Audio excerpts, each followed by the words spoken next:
Le jour où tu auras goûté à ça, tu seras incapable de faire marche arrière. Aujourd'hui, je vous présente la screenbar Halo 2 de chez BenQ, et que vous dire de plus si ce n'est qu'elle frôle la perfection.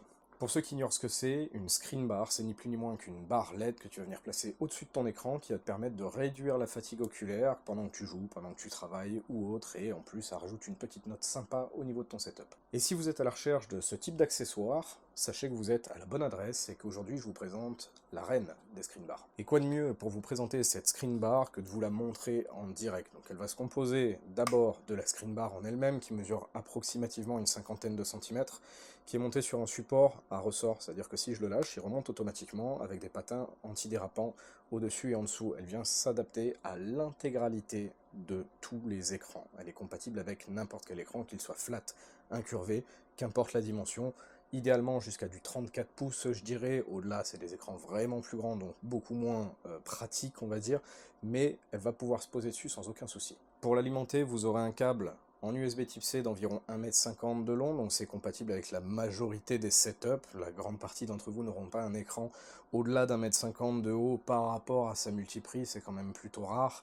Et vous aurez fourni avec, ici, un petit bloc de charge compatible USB type C, bien évidemment, c'est fourni par la marque, et rien que ça, c'est une attention vraiment sympa. On va passer à ce qui nous intéresse le plus, bien évidemment, au niveau de la screen bar, vous aurez donc une barre LED d'une cinquantaine de centimètres en façade à placer juste au-dessus de votre écran pour éclairer l'intégralité de votre setup. Et le point fort de celle-là, c'est qu'il y a un éclairage à l'arrière, et ça permet de diffuser encore la lumière par l'arrière des écrans, rajouter un petit peu de profondeur et fatiguer encore moins vos yeux. Pour l'installer, rien de plus simple, vous faites passer votre câble derrière l'écran, vous ouvrez la mâchoire, vous placez votre screen bar au-dessus de l'écran, vous essayez de la centrer un petit peu histoire que ça fasse joli. Vous branchez votre câble au niveau de la prise et c'est terminé, la screen bar est prête à être utilisée. La preuve, regardez, elle s'est allumée. Une fois votre screen bar installée, vous allez pouvoir la régler soit en hauteur en jouant directement avec la fixation à l'arrière, soit directement au niveau de la barre LED. Et comme vous pouvez voir, vous pouvez l'adapter en fonction de vos préférences. Et ça, c'est un très bon point. Maintenant, on va parler de la télécommande. La télécommande, également gros point fort de cette screen bar, quelque chose que j'apprécie énormément, que j'adore manipuler. C'est bête, mais c'est très satisfaisant. Vous avez donc plusieurs fonctionnalités, à commencer par le mode automatique. Quand vous le sélectionnez, comme vous pouvez voir, elle va venir se régler précisément à la luminosité et à la chaleur, à la température d'éclairage, idéale par rapport à l'éclairage de votre pièce et de vos écrans.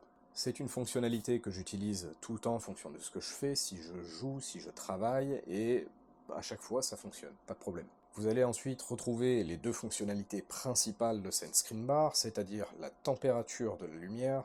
Plus on descend, plus la lumière sera chaude et plus elle sera orange, et plus on monte, plus on se retrouve avec un éclairage qui vire au blanc, et ça va dépendre de vos préférences et de votre setup et de ce que vous voulez en faire. Comme vous pouvez le voir, ça éclaire déjà très très fort, et je ne suis qu'à 20% du réglage.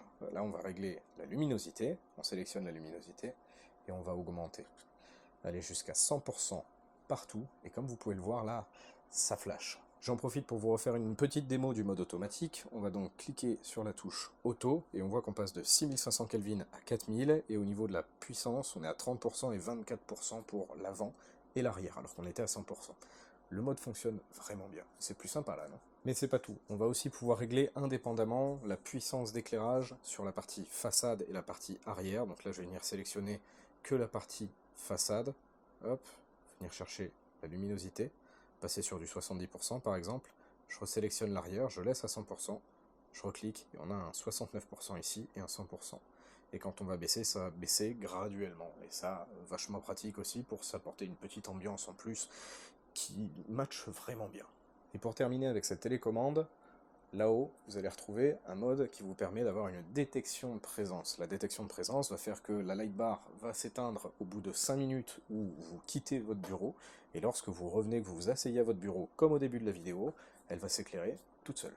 Et honnêtement, je sais pas pour vous, moi, ce genre de petit gadget, là, le fait que ça s'éclaire tout seul quand tu viens prendre place sur ton setup, bah ça en jette. Je vous disais en tout début de vidéo que la Halo 2 était à ça d'être parfaite. Ben finalement, sachez qu'elle l'est, parce qu'elle nous laisse la possibilité, à nous les streamers, de positionner une webcam en partie haute grâce à un petit support qui est en équerre, qui se colle avec du double face, qui est inclus avec. Alors ben, encore une fois, GG BenQ. Je suis donc personnellement tombé amoureux de cette light bar, et comme je vous le disais également en début de vidéo, le jour où vous goûtez à ça, c'est fini, vous pouvez plus faire marche arrière. Et aujourd'hui, je vous le dis, une bonne light bar, vous n'arriverez pas à vous en passer à partir du moment où vous en aurez une sur le setup.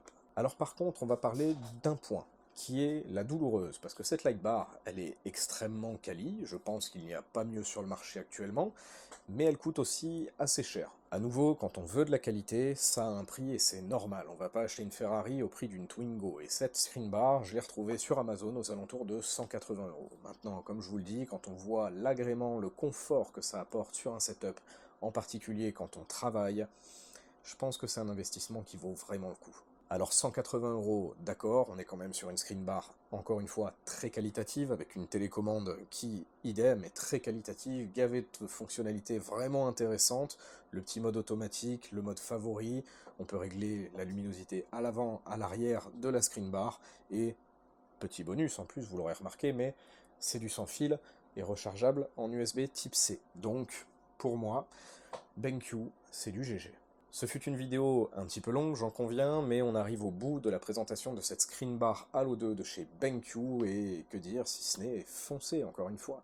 Enfin bref, c'est ici que je vous laisse, merci à tous ceux qui auront regardé cette vidéo jusqu'au bout, n'hésitez pas à la liker, la partager, la mettre en favori, dites-moi ce que vous en pensez en commentaire, si vous aimez bien ce genre de format, si vous en voulez d'autres, et à nouveau merci à BenQ de m'avoir envoyé cette screen bar, j'en suis personnellement tombé amoureux. Allez, des bisous à plus, ciao ciao.